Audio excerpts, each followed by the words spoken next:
मैं उमंग शर्मा। आज के वीडियो में हम पढ़ेंगे शिव पूजन सहाय जी का लिखा हुआ एक कहानी है माता का आंचल।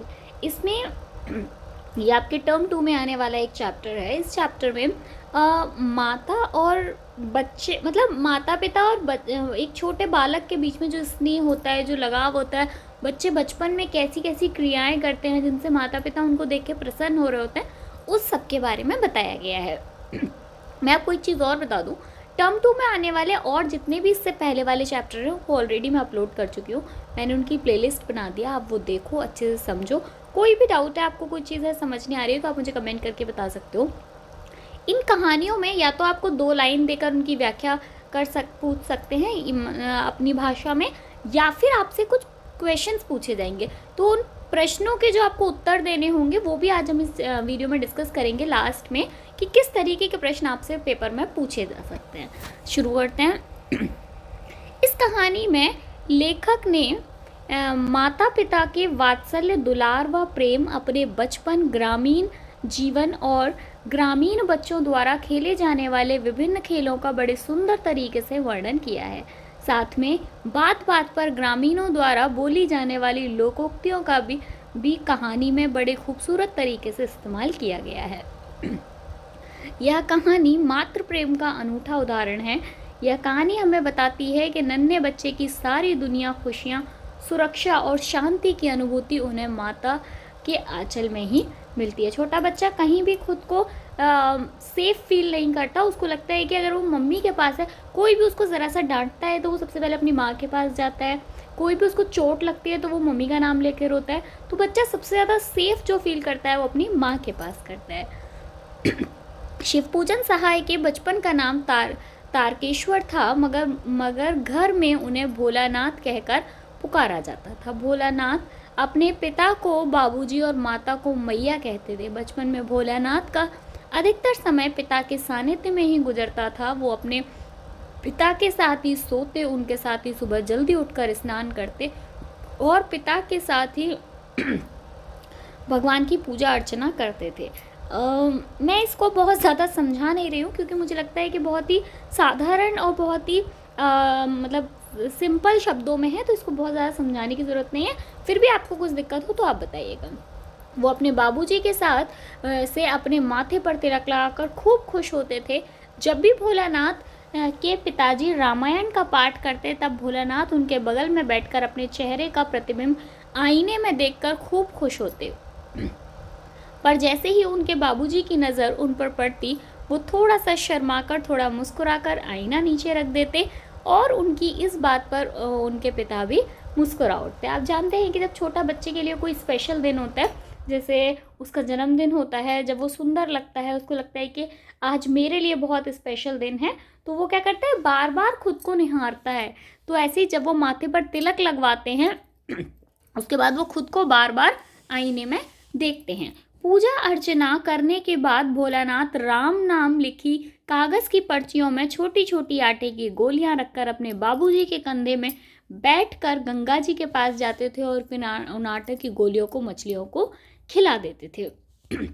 आप भी शायद जानते होंगे, हमने भी ऐसा किया है कि जब हम गंगा जी जाते हैं तो छोटी छोटी घर से आटे की गोलियां बना के ले जाते हैं और वहाँ उन्हें मछलियों को खिलाते हैं।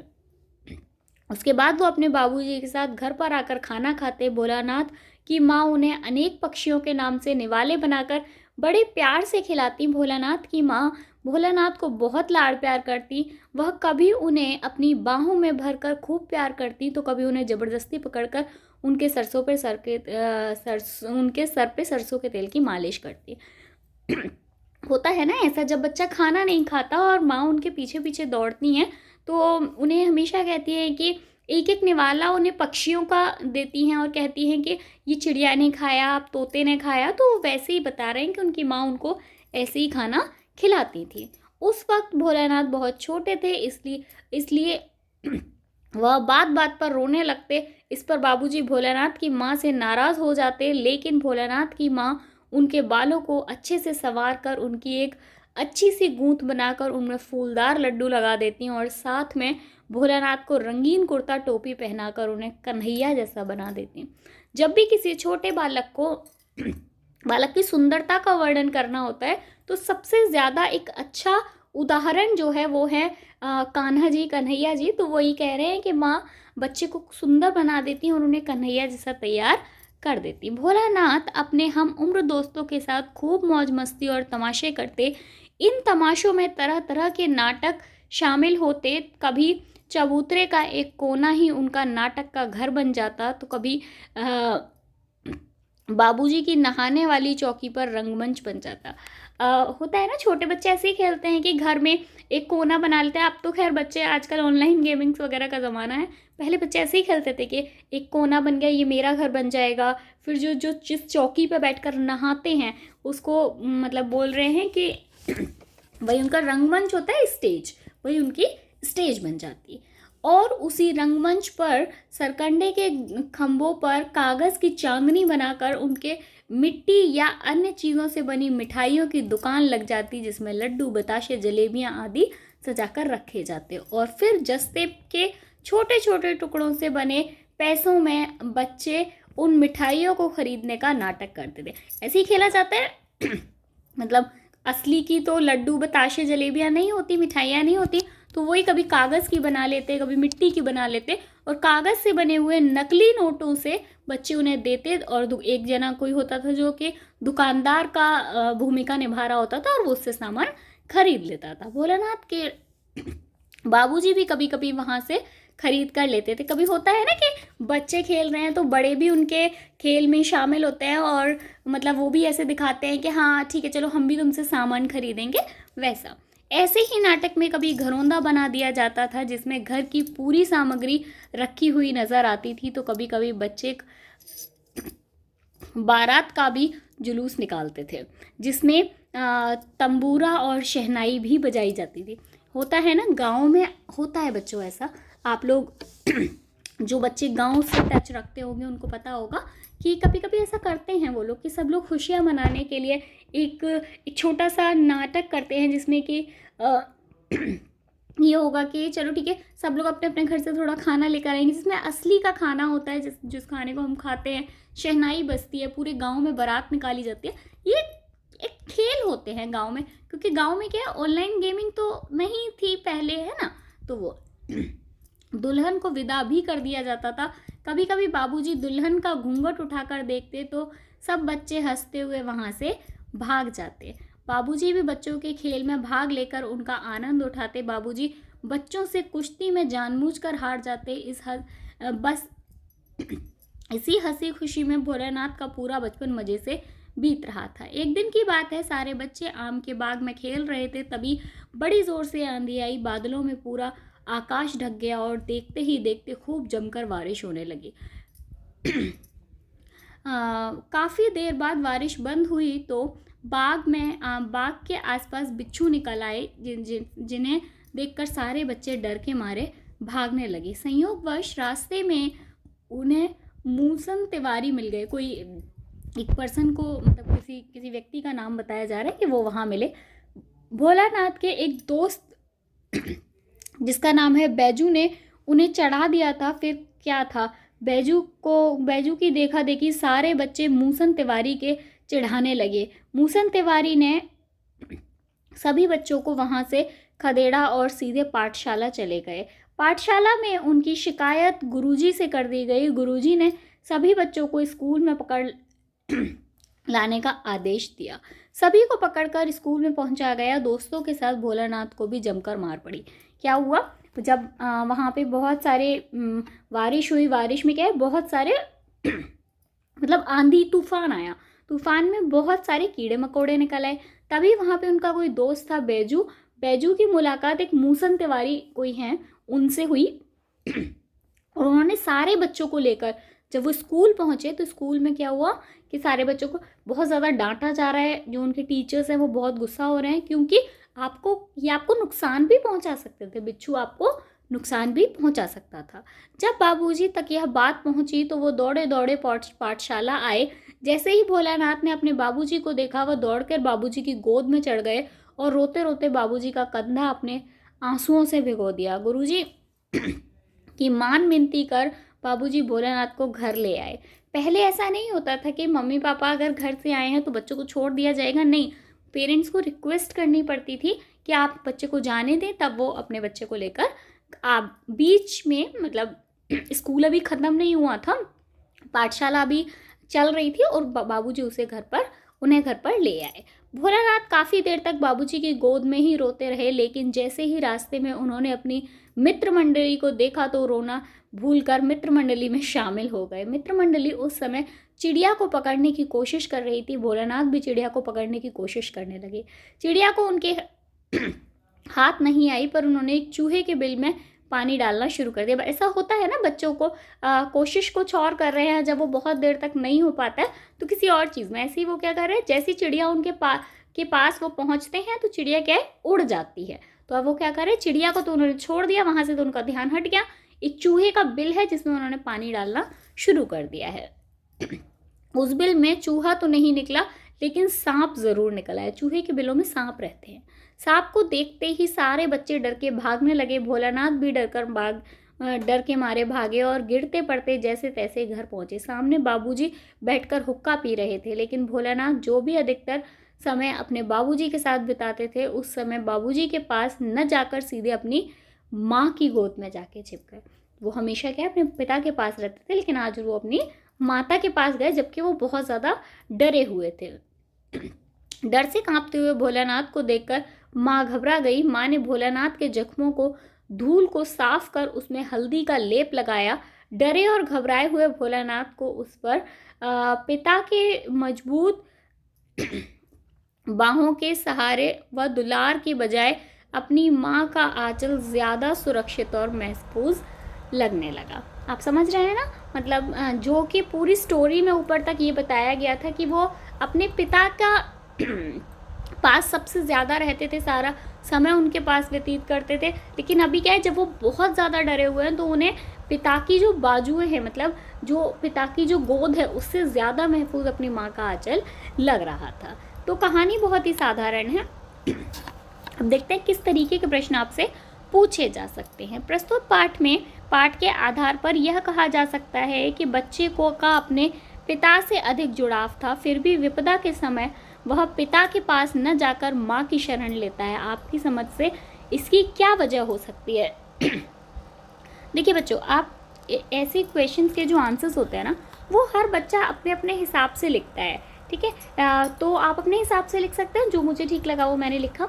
यहाँ यह बात सच है कि बच्चे को अपने पिता से अधिक लगाव था। उसके पिता उसका लालन पालन ही नहीं करते थे, उसके संग दोस्तों जैसा व्यवहार भी करते थे, परंतु विपदा के समय उसे लाड़ की ज़रूरत थी। लाड़ मतलब स्नेह की, प्यार की, अत्यधिक ममता और माँ की गोद की ज़रूरत थी। उसे अपनी माँ के जितना कोमलता मिल सकती थी उतनी पिता से नहीं मिल सकती थी, क्योंकि महिलाएं जो होती हैं वो स्वभाव से थोड़ी कोमल होती हैं। यही कारण है कि संकट में बच्चे को माँ या नानी याद आती है, बाप या नाना नहीं, ठीक है। माँ का लाड़ घाव को भरने वाले मरहम की तरह काम करता है।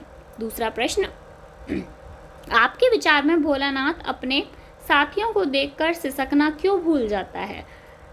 शिशु अपनी स्वाभाविक आदत के अनुसार अपनी उम्र के बच्चों के साथ खेलने में रुचि लेता है। उनके साथ खेलना उन्हें अच्छा लगता है। अपनी उम्र के साथ जिस रुचि में खेलता है वह रुचि बड़ों के साथ नहीं होती। बच्चों को बच्चों के साथ खेलना अच्छा लगता है, बड़ों के साथ नहीं। दूसरा कारण ये भी हो सकता है, मनोवैज्ञानिक भी है। बच्चे को अपने साथियों के बीच सिसकने या रोने में हीनता का अनुभव होता है। यही कारण है कि भोलानाथ अपने साथियों को देखकर सिसकना भूल जाते हैं। हीनता मतलब होता है ना, छोटे बच्चे, हम भी मतलब कहते हैं बच्चों को, घर में छोटे बच्चे होते हैं तो हम लोग क्या बोलते हैं कि अरे तुम रो रहे हो, देखो तुम्हारा फ्रेंड देख रहा है, उसको कैसा लगेगा, वो क्या बोलेगा अपने घर पे जाके। तो ये एक मनोवैज्ञानिक होता है कुछ, कि बच्चों को लगता है कि नहीं, मतलब मेरे दोस्तों को ये अच्छा नहीं लगेगा कि मैं रो रहा हूँ, मैं कमज़ोर हूँ। प्रश्न 3, भोलानाथ और उसके साथियों के खेल और खेलने की सामग्री आपके खेल और खेलने की सामग्री से किस प्रकार भिन्न है? बच्चों ये बिल्कुल हर बच्चा, मतलब ये क्वेश्चन आएगा तो सारे आप जितने भी आपके फ्रेंड्स होंगे वो सब इसका आंसर अलग अलग लिखेंगे, ठीक है। तो आप इसको अपने तरीके से लिख दीजिए। फिर भी मैंने एक उदाहरण के तौर पे यहाँ पे लिखा है, वो मैं आपको पढ़ के बता देती हूँ। भोलानाथ और उसके साथियों के खेल और खेलने की सामग्री से हमारे खेल और खेल सामग्रियों की कल्पना में अधिक अंतर आ गया है। भोलानाथ के समय में परिवार से लेकर दूर पड़ोस तक आत्मीय संबंध थे, जिसमें खेलने की स्वच्छंदता थी। बाहरी घटना, अपहरण आदि का भय नहीं था। खेल की सामग्री बच्चों द्वारा स्वयं निर्मित थी। घर की अनुपयोगी वस्तु ही उनके खेल की सामग्री बन जाती थी, जिसमें किसी प्रकार की हानि की संभावना नहीं थी। धूल मिट्टी में खेलने से पूर्व आनंद की अनुभूति होती थी। न कोई रोक, न डर, न किसी का निर्देशन, जो था वह सब सामूहिक बुद्धि का उपज थी। सही बात है। पहले कैसे खेला जाता था? पूरे बच्चे पूरे गांव में खेल रहे हैं, आस पड़ोस के भी जितने बच्चे हैं सब मिलकर खेल रहे हैं, धूल मिट्टी में खेल रहे हैं। आजकल बच्चे धूल मिट्टी में नहीं खेलते। जब बच्चे धूल मिट्टी में खेलते हैं तो उनके माता पिता उनको बोलते हैं कि नहीं, गंदे हो जाओगे, कपड़े खराब हो जाएंगे। तो वो मतलब चीज़ें काफ़ी बदल गई हैं। अब बाज़ार से बहुत महंगे महंगे हम खिलौने लाते हैं। पहले जो चीज़ें घर में प्रयोग नहीं की जा रही है वही बच्चों के खिलौने बन जाते थे। प्रश्न 4, यहाँ माता पिता का बच्चे के प्रति जो वात्सल्य हुआ है उसे अपने शब्दों में लिखो। पिता का सामने अपने साथ शिशु को नहला धुलाकर पूजा में बैठा लेना, माथे पर तिलक लगाना, फिर कंधे पर बैठाकर गंगा तक ले जाना ना, और लौटते समय पेड़ पर बैठाकर झूला झुलाना कितना मनोहारी दृश्य प्रतीत होता है।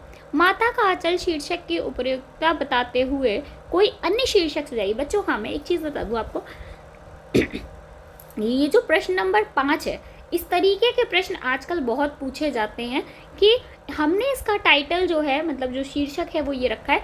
आपके हिसाब से क्या इसका कोई अन्य शीर्षक हो सकता था, अन्य टाइटल हो सकता था? तो आपको पता होना चाहिए। मैंने यहाँ पे कुछ टाइटल्स लिखे हुए हैं।